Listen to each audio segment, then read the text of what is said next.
Je vois Daf Memchet. On a vu dans le Daf Memzaïn, dans le Daf précédent, si nous avons 4 édimes qui se contredisent 2 contre 2, donc évidemment, dans ce même témoignage, on n'accepte personne. La question elle est, est-ce qu'on les accepte par ailleurs, quand ils viennent chacun séparément? D'après Rav Huna, ils sont ksherim, d'après Rav Chizda, ils sont psulim. Ici, la Gemara dit, si par contre les 2 édimes se contredisent, évidemment que s'il y a un deuxième témoin qui vient confirmer la parole d'un des 2 premiers, eh bien les 2 témoins qui sont bien d'accord, ils sont ksherim, et celui qui les contredit, il est pasoul. Deuxième sujet, celui qui vient chez l'épicier, il lui demande de lui donner des fruits, de lui donner de la nourriture, et quand l'épicier lui dit paye-moi, il lui dit je t'ai déjà payé. C'est au balabait de jurer et d'être patour qu'il a déjà payé. De jurer qu'il a déjà payé et il est patour. D'après Rabbi Yehuda, il n'a même pas besoin de jurer. La Gemara précise que ce din-là, donc on a vu dans la Mishnah, ne concerne que le cas où les fruits étaient posés dans le Reshut Arabim, comme précise le Shulchan Aruch. Mais si le balabait a déjà pris la nourriture sur lui dans ses paquets, alors le din est que c'est à l'épicier de prouver avec des dîmes qu'il n'a pas encore été payé. Le balabait n'a pas besoin de jurer dans ce cas-là. Troisième sujet. La Mishnah dit des yetomim, donc des orphelins,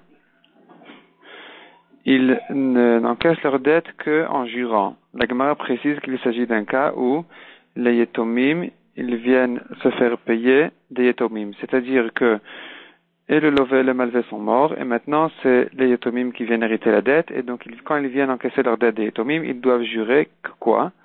Que leur père, ils viennent avec un shtar. Donc ils doivent jurer que leur père ne leur a pas dit que ce shtar est remboursé. La Gemara ramène une machloket, dans quel cas est-ce que les yetomim peuvent hériter cette dette-là en jurant? D'après Rav Shmuel, il ne s'agit que d'un cas où le malvé est mort du vivant du lové. C'est-à-dire que quand le malvé est mort, le lové était encore vivant. Donc le malvé, en réalité, il aurait pu encaisser sa dette, avec le shtar sans jurer. Et c'est pour cela que les yetomim du malvé peuvent hériter la dette. Mais dans un cas où le lové, donc celui qui a emprunté, c'est lui qui est mort du vivant du malvé, puisque le malvé qui a prêté la dette ne pouvait déjà de son vivant encaisser des yetomim du lové que en jurant, il ne peut pas faire hériter cette dette-là, qu'il ne peut pas l'encaisser sans chevoie, à ses propres héritiers. Ça, c'est l'avis de Rav Shmuel. Rabbi Elazar est cholek, et il dit que dans tous les cas, les yetomim du malvé peuvent jurer et récupérer leur argent, leur héritage, leur dette donc. Rabbi Ami, il a un avis au milieu qui dit que c'est que si le malvé de son vivant a déjà s'est présenté au Bedin et le Bedin l'a rendu chayav de chevoie, c'est que dans ce cas-là qu'on dit qu'il ne peut pas faire hériter une dette sur laquelle il est chayav chevoie. Mais Rav Nachman n'a pas accepté l'avis de Rabbi Ami. Rav Nachman est resté en safek. Est-ce que la halacha elle est comme Rav Shmuel qui disent que la dette est perdue dans un cas où le lové est mort du vivant du malvé, ou bien la dette n'est pas perdue, les yetomim peuvent dans tous les cas jurer et encaisser la dette.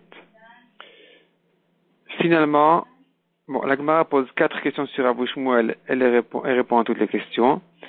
Finalement, Rav Nachman est venu dans une ville et on lui a dit est-ce qu'on annule donc la halakha de Rav Shmuel et on accepte l'avis de Rabbi Elazar qui dit que dans tous les cas, les yetomim ils peuvent jurer et encaisser la dette.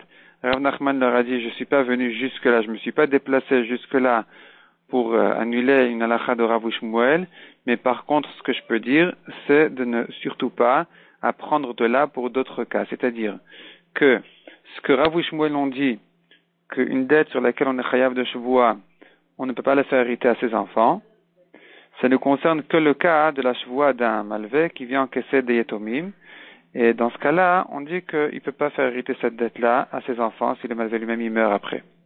Mais dans un autre cas, ou pour une autre raison il est chayav chevoie, par exemple, quelqu'un qui a un shtar et qui dit j'ai été déjà remboursé on m'a remboursé déjà une partie de la dette. Dans le shtar, il n'y a rien écrit, mais il dit quand même, il avoue qu'une partie du shtar a déjà été remboursée. Et là, Chachamim ont dit qu'il doit jurer avant de se faire payer le reste de la dette.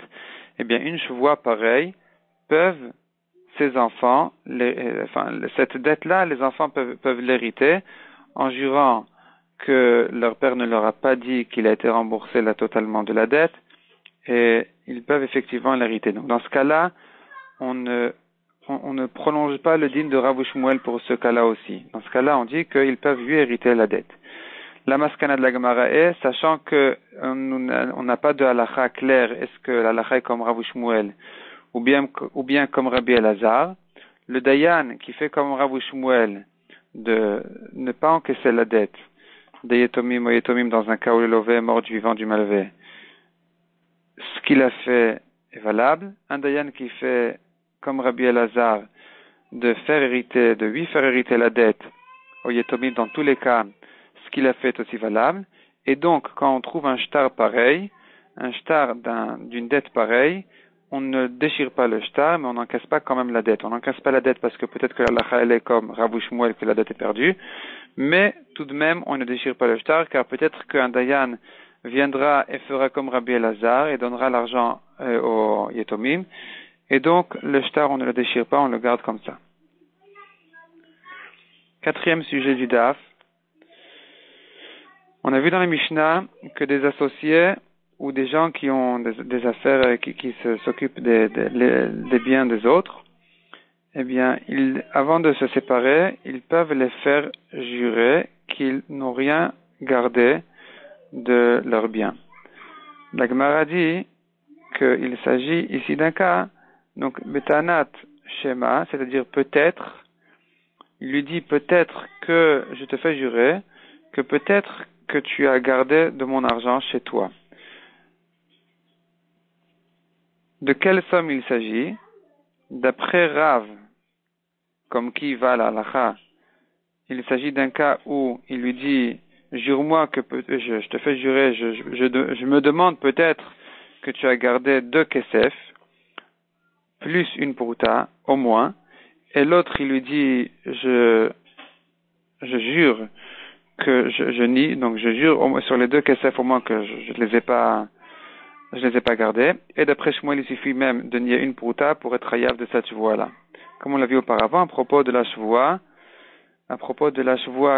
générale de Modeh Miktsat, que d'après Rav, il faut nier 2 kesef et avouer une prouta au-delà des 2 kesef, tandis que d'après Shmuel, il faut que la personne vienne lui réclamer 2 kesef à la totale, et que l'autre, il lui nie même une prouta des 2 kesef, c'est suffisant pour le rendre hayav de chevoie.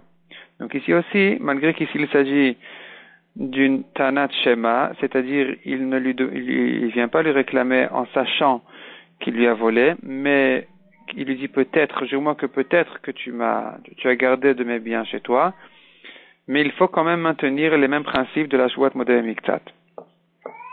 6e sujet, la Gemara se pose la question à propos de Gilgul Shvuah, c'est-à-dire quelqu'un qui est patour de Shvuah sur une histoire et il est chayav de Shvuah sur une autre histoire. Il lui dit puisque déjà tu dois me jurer pour la 2e histoire, jure-moi en même temps sur la première histoire.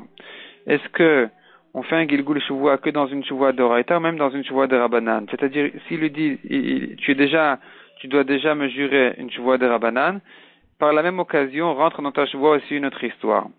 La Gemara répond que dans toutes les Shvuah de Rabbanan, on peut faire un Gilgul Shvuah, donc par la même occasion, il peut le faire jurer sur des vieilles histoires sur lesquelles il aurait été patour de Shvuah, sauf une Shvuah sur laquelle on ne fait pas de Gilgul, c'est la Shvuah de l'ouvrier qui dit je jure que je n'ai pas encore été payé, puisque a priori on accepte la ta'ana de l'ouvrier qui dit qu'il n'a pas été payé parce qu'on est bien conscient que le balabait il est perturbé par tous ses ouvriers, donc il risque d'oublier. Donc toute cette voie-là, elle n'est que pour calmer l'esprit du balabait, et donc elle est insuffisante pour en faire un gilgul et lui dire si déjà tu jures, jure aussi sur autre chose. Ensuite, on voit une machloket entre Ravuna et Rav Chiza. On est déjà dans le daf prochain, daf même tête, mais c'est quand même tout de même sur le même sujet. Est-ce que le Bet Din dit à la personne qui est Chayav Shavua, si déjà tu jures, jure-lui sur une vieille histoire, ou ce n'est que dans le cas où la personne même lui demande et lui réclame, si déjà tu me jures, jure-moi sur déjà une vieille histoire. Mais dans un cas où la personne n'a pas demandé, le Bedin ne se mêle pas. D'après Ravuna, le Bedin se mêle et lui dit de lui-même de faire une vieille Shavua, de faire le Gilgul Shavua, tandis que d'après Rav Friza, c'est que si le Baaldin lui demande, mais si le Baaldin ne lui réclame pas de jurer sur une vieille histoire, le Bedin ne se mêle pas. Ne lui fait faire que la Shavua pour cette histoire-là où il est chayav shvua, mais pas, on ne lui fait pas en même temps un gilgul sur une vieille histoire.